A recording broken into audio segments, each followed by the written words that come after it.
एका टेलिकॉम दुकानात एकत्र काम करताना जुळलेलं सूत, 2 वर्षांचं प्रेम आणि भविष्याची स्वप्न.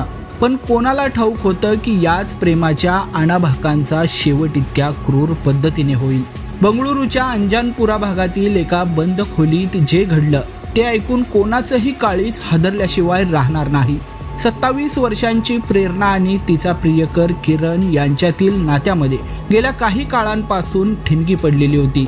किरण वारंवार आपल्या जुन्या प्रेयसीची आठवण काढायचा, तिच्याबद्दल बोलायचा आणि हेच प्रेरणाच्या काळजात सलत होतं. त्यातच लग्नाचा विषय निघाल्यावर किरणने जात वेगळी आहे असं कारण सांगून लग्नाला नकार दिला आणि या नात्यातून बाहेर पडण्याचा निर्णय घेतला. आपला प्रियकर आपल्याला सोडून जाईल ही भीती आणि त्याचा राग प्रेरणाच्या डोक्यात एखाद्या विषासारखा भिनला होता आणि तिथूनच सुरू झाला एका भयानक हत्येचा कट. प्रेरणाने अत्यंत थंड डोक्यानं या हत्येचं नियोजन केलं. तिने बाजारातून 4 लिटर रॉकेल आणि पेट्रोल विकत आणून त्याचं जीव घेणं मिश्रण आधीच तयार करून बाथरूममध्ये लपवून ठेवलेलं होतं. घटनेच्या दिवशी घरात कोणीही नसल्याची संधी साधून तिनं किरणला घरी बोलवलं. आज तुला काहीतरी वेगळं सरप्राईज देणार आहे असं म्हणत तिने त्याला जाळ्यात ओढलं.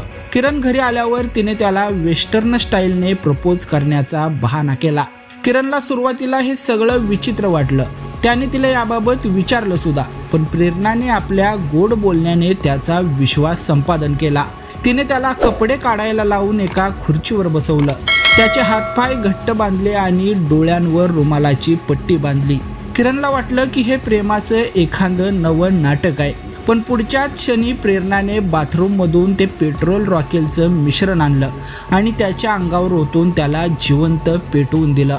आणि सर्वात धक्कादायक बाब म्हणजे ज्यावेळी किरण आगीच्या ज्वालामध्ये होरपळत होता, ओरडत होता, त्यावेळी प्रेरणाने या संपूर्ण घटनेचं आपल्या मोबाईलच्या कॅमेऱ्यामध्ये रेकॉर्डिंग केलंय. तब्बल 12 मिनिटांच्या या अंगावर शहारे आणणाऱ्या व्हिडिओमध्ये किरणचा जीव जाताना दिसतोय.